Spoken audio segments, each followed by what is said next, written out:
আসসালামু আলাইকুম, কেমন আছেন সবাই? আশা করি সবাই ভালো আছেন। আলহামদুলিল্লাহ আমরা ভালো আছি।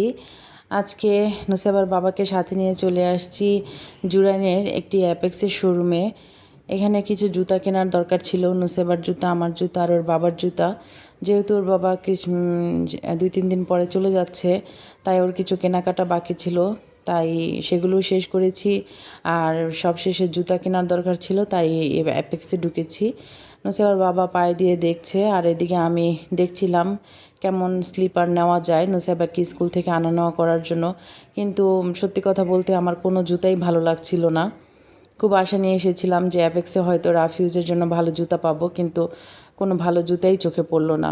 নুসাইবার বাবা এদিকে দেখছে কেমন জুতা নেওয়া যায়। যাই হোক, আমার কোনো জুতাই পছন্দ হলো না। ওর বাবা ওর জন্য এক জোড়া জুতা নিয়ে নিল। এটা নিয়ে এখন বাসায় চলে যাব। এখন বাজে দুপুর 12টা। তো বাসায় চলে আইসা দেখি যে সব কিছু এলোমেলো। নুসাইবা সম্পূর্ণ ঘর এলোমেলো করে রাখছে, আর এদিকে আম্মা রান্নাবান্না কাজ করতেছে। তো আমি এই ফাঁকে ঘরদোর গোছগাছের কাজ শুরু করলাম। আমাদের বাসা 4 তলায়, কিন্তু প্রতিদিন ফার্নিচার মোছা হয়, তারপরেও কোত্থেকে যে এত ধুলা আসে জানি না। প্রতিদিন ফার্নিচার মোছার পরেও একদম ফার্নিচারের গায়ে সকালবেলা উঠিয়ে দেখব যে একদম বালি পড়ে থাকে। এর জন্য প্রতিদিনই মুছতে হয়। এদিকে আমি প্রতিদিন যে কাজটা করি সেটা হচ্ছে আমাদের যে বেসিন হাত মুখ ধোয়ার সেটা পরিষ্কার করে নিই। এটা প্রতিদিন পরিষ্কার না করলে এটা একদিন পরেই ময়লা হয়ে যায়, এর জন্য আমি প্রতিদিনই এটা ক্লিন করি। তো বেসিনটা যখন পরিষ্কার করছি তখন আশেপাশের যে তাক আছে সবটাই পরিষ্কার করে নিচ্ছি। এটা হচ্ছে আমার বেসিন। আর নিচে যেই অংশটা দেখতে পাচ্ছেন ওটাতে আইপিএস রাখা বলে ওইখানে একটু ছিদ্র করে দেওয়া হয়েছে বাতাস আপ ডাউন করার জন্য, কেবিনেটের দরজাটা। আর এদিকে আমি চার্জার ফ্যানগুলো মুছে নিচ্ছি। বাসায় আইপিএস আছে, তারপরেও যখন দেখা গেছে বেশি গরম পড়ে, যখন এসি ছাড়ি না ঘরে, তখন একটা ফ্যান চালায় নিই। এগুলো সব মুছে নিচ্ছি। আমার সেলাই মেশিনটাও আমি মুছে নিচ্ছি। আমি টুকটাক কাজ, নিজের কাজ নিজেই করি। যেমন বাসার যে জামাকাপড়গুলো পরি সেগুলো নিজেই সেলাই করার চেষ্টা করি। সেলাই মেশিনটা কিনেছি আজকে থেকে আরও 6 বছর আগে। এটা বাটারফ্লাই সেলাই মেশিন। তখন 5,000 টাকা দিয়ে কিনেছিলাম। আলহামদুলিল্লাহ মেশিনটা অনেক ভালো। এখন পর্যন্ত একবারও আমার মেকারের কাছে নিতে হয় নাই।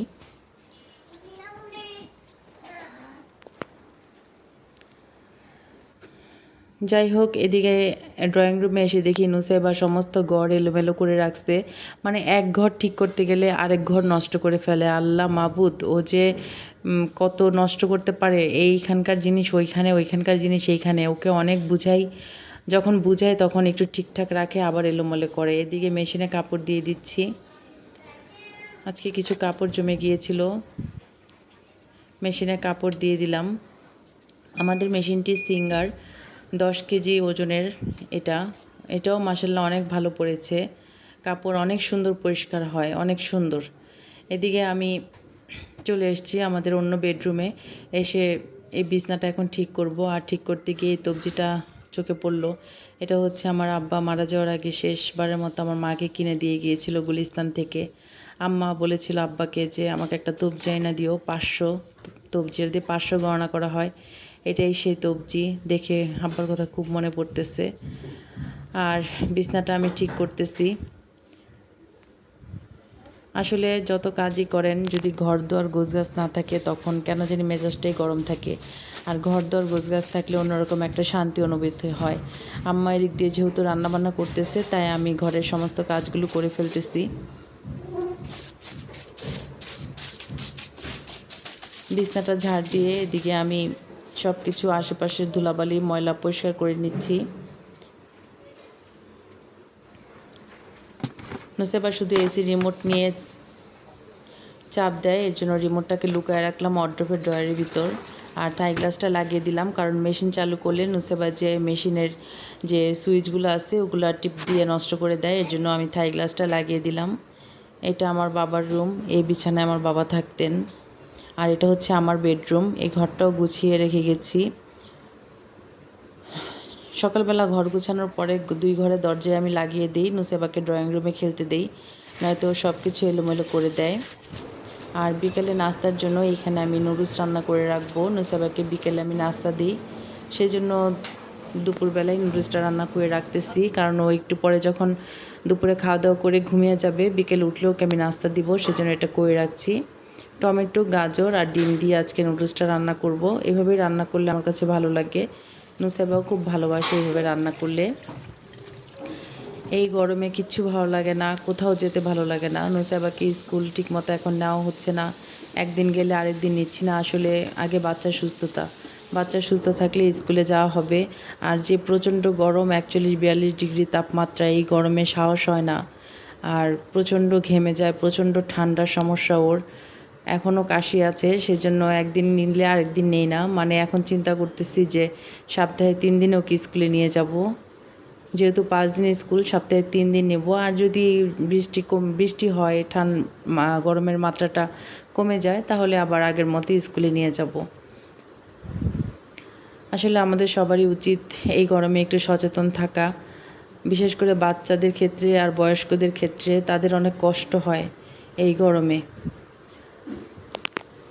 নুসাইবার অনেক সমস্যা। নুসাইবা একটু ঠান্ডা লাগলেই ওর জ্বর চলে আসে, একটু পেট খারাপ হলে ওর জ্বর চলে আসে, আর ওর ঠান্ডাটা একটু বেশিই লাগে। আর গরম থেকে ঠান্ডা হলে ওর জ্বর চলে আসে। এর জন্য আমি একটু সতর্ক থাকার চেষ্টা করছি। ওকে আমি এখন কোনো কারণ ছাড়া বাইরে নেই না। আর স্কুলে গেলেও খুব সতর্কতারভাবে নিচ্ছি, ছাতা নিয়ে যাচ্ছি, স্যালাইন নিয়ে যাচ্ছি, স্যালাইন পানি খাওয়াচ্ছি। যাই হোক, আমার নুডলসটা এখন রান্না শেষ, আমি এটা প্লেটে বেড়ে রেখে দিব নুসাইবার জন্য। আর আপনারা সবাই আমাদের ভিডিও যদি ভালো লাগে, অবশ্যই চ্যানেলটিতে লাইক দিয়ে সাবস্ক্রাইব করে রাখবেন। আর ভিডিওটি ভালো লাগলে অবশ্যই শেয়ার করে দিবেন। আর এই গরমে সবাই সবার জন্য দোয়া করবেন, কারণ আশেপাশের অনেক মানুষ মারা যাচ্ছে শুনছি। তো আজকে আর এ পর্যন্তই, বিদায় নিচ্ছি। আল্লাহ হাফেজ।